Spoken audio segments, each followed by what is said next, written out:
I'm one of the owners of City Climb Gym, and I handle the route setting and a lot of the back-end work around here. And I'm Erin, I'm the other owner of City Climb, and I do more of the front-end stuff and social media and marketing. City Climb itself opened in 2012, and we both kind of had different roles here from the start. Mike was here before I was. So I joined the gym in 2018 as a member, and that was the start of my kind of more competitive rock climbing career. And fell in love with the space. It's always had a great community vibe, and it's New Haven's oldest running and operating climbing gym. So many of the local climbers here have had their start at City Climb, and it's always been a very cool space for everybody involved. And starting in 2020, I had the opportunity to work here, set some routes. I managed the gym for a while, and I kind of really enjoyed being able to provide the kind of community space and do right by all the members here in that role. So when the opportunity came for us to be able to purchase it, it just seemed to make a lot of sense for us to be able to do, at least for me, do a lot of the things and make a lot of the improvements that we were limited in being able to do in various ways while I was managing it but not owning it. Yeah, and I started as a member not as long after you as I thought, because I started coming to the meetup in 2019. So we do a Tuesday night meetup that's been going for years now, that is every Tuesday night, and people can just show up and throw on a name tag and get to know other people, do some belaying for each other. If they don't know how to belay, they can just climb and then take a class later. But it's a great way to become part of that community that Mike was talking about. And I started there, made a group of climbing friends, started coming other days, eventually started working here part-time as just belay staff and behind the desk. And after that, I made a slightly bigger jump because I never managed the place or anything like that, but I went from being part-time to being one of the owners here. And it's the same thing with Mike, just knowing that all these ideas that I've had that have maybe been put to the side for a little bit, or okay, we'll talk about that later, or we just didn't have the resources for, and now it's having that opportunity to really start doing those things in the gym and seeing the improvements to a place that we love so much is really exciting. This was an older Winchester building, so at one point in time it was either a firearms manufacturing or warehouse for firearms.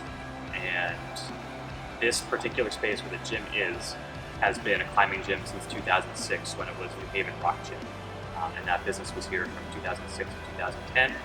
There was a brief hiatus in the occupancy of the space from 2010 to 2012, and then City Climb was born in 2012. And the building itself now functions as a bunch of other businesses are here as well. There's a custom cabinet manufacturer and a recording studio next door and among others. For the bouldering section, we have a ladder that kind of allows us to access all the different parts of the wall. For the ropes, obviously, we have a special process where we will tie a rope up in a manner where it's just a fixed line, and we have what you would use in outdoor big wall or aid climbing to help us get up that rope, and then special tools to position us on the wall so we can have both hands free to attach holds using the drill. Now the kind of creativity question, that is more dependent on the individual proclivities of the setter, but the advice that I give everyone when they're first setting, there are two things. There's one, you know what the grades feel like, so just set to what you think the difficulty is. And two, as long as you make it fun and engaging and you set something that you would want to climb yourself, then people are going to like it. So kind of that aspect of things will just experience and the more you climb, it becomes easier.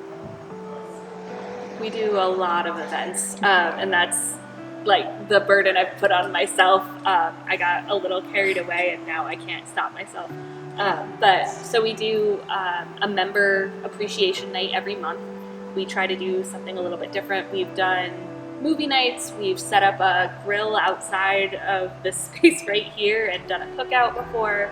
In December last year, we had a really successful cookie swap that I'm really excited to do again this year, where everybody just brought cookies and we gave everybody boxes and everybody went home with this mixed bag of homemade cookies. All kinds of different things like that. I'm trying to think of other ones.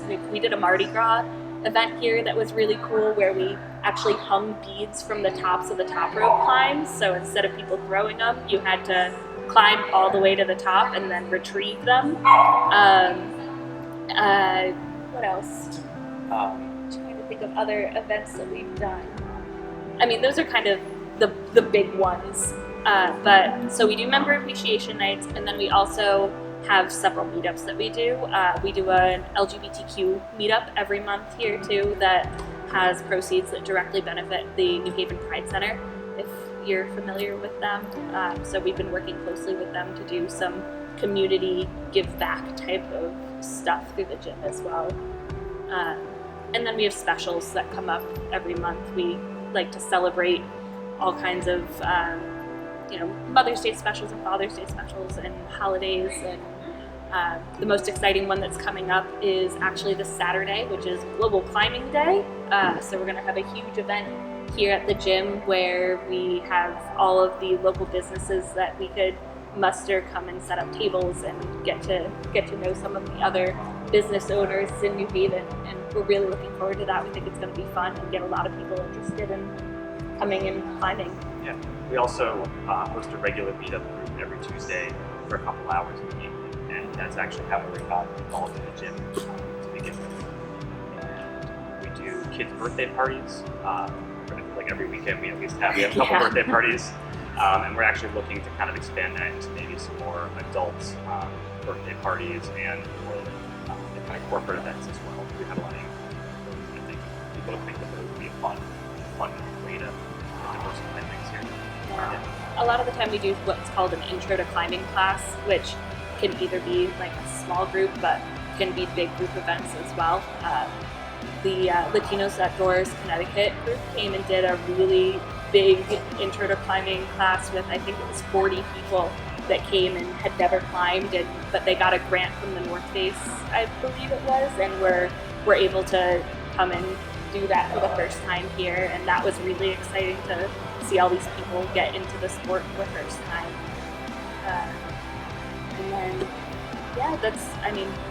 yeah, I think that covers pretty much all the events portion. Yeah. And then there's other classes too in the other room. Yeah. So we do a couple different yoga classes a week, and then Mike actually teaches a strength, core, and balance class here on Wednesday nights, which I frequented up until recently. Having both owners in the class at the same time is can be a little difficult. Yeah. But yeah, so we do fitness classes and intro to climbing classes, and then we also teach belay classes here. So if anybody gets into climbing and they like it enough that they want to be able to be the person that holds the ropes, we have classes available to teach them that too. Yeah, so I have some friends in Massachusetts to thank for that. I just went to visit them one weekend, and the group of them were all very dedicated climbers that couldn't take a weekend off even though they had a friend visiting, and I just went with them to their climbing gym, and it was maybe 2 routes in that I was hooked, and I found myself at home going, okay, when can I visit you again so we can climb again? And I realized that there must be a way for me to climb without driving to Massachusetts. So I just started looking online for, rock climbing meetups, and found the one that was here, which I already mentioned that the meetup's how I got started, but literally just had never been to this gym before, didn't know it existed, drove here at 6 p.m. one night and was just hoping that there were people there, because no one had actually RSVP'd to the meetup on meetup.com because everybody was such a regular that no one bothered anymore, and they just knew that everybody was going to be there anyway. Had to call the front desk and have the manager at the time navigate me through the back parking lot because we can be a little tricky to find, and I definitely thought I was in the wrong place. But I started climbing, and there was just such a wonderful group of people here that welcomed me into the climbing gym and showed me how everything worked. And I think the community is what kept me here. The climbing was fun, but the community really, sucks you in. For me, my sister actually got into climbing, my younger sister, about 10 years ago, and she took me out to one of the local crags, Ragged Mountain, and I got on what was probably the easiest route at the crag, and I was freaking out the entire time and struggling up this very, very, in retrospect, easy climb. But for whatever reason, something during that trip stuck with me, and I went with her on several climbing trips over the next couple years, and eventually just decided I enjoyed the sport enough to try to do it on a regular basis. So then I started coming here. Again, like Erin, didn't really know this place existed, even though I had lived in New Haven for 3 years preceding. But thankfully, people were super nice, and I was able to rope one of my other buddies into becoming my belay partner, and the rest is history, I guess. Yeah. Now that we own the gym, we can do a little bit more with the space that we want to do. So things like renovating the areas. We've talked about maybe renovating the walls. We've talked about we're really excited about some new rental shoes that are coming in that are long overdue, and just updating the space so that it's the best that it can be for the people who are here. We want up-to-date holds and equipment and everything else that updating the holds, getting new gear for our first timers that aren't ready to buy stuff for themselves yet. Maybe cleaning up the space a little bit, making the walls a little nicer. Those are all things that we can do to really give back to the people who have continued to be a really strong community here, and really give everybody who climbs here the space that they deserve. So we're looking forward to that. I second all of that, and just anything that we can do to make the experience of people who are climbing here more enjoyable. That's kind of what we're about. So, there were a bunch of things that were left on the back burner for a while when the previous owners left. So we're shoring that up currently, and then we will work to improve upon all the things that Erin said going forward. So we're just excited about it, and I think that we can bring a lot of energy to the space.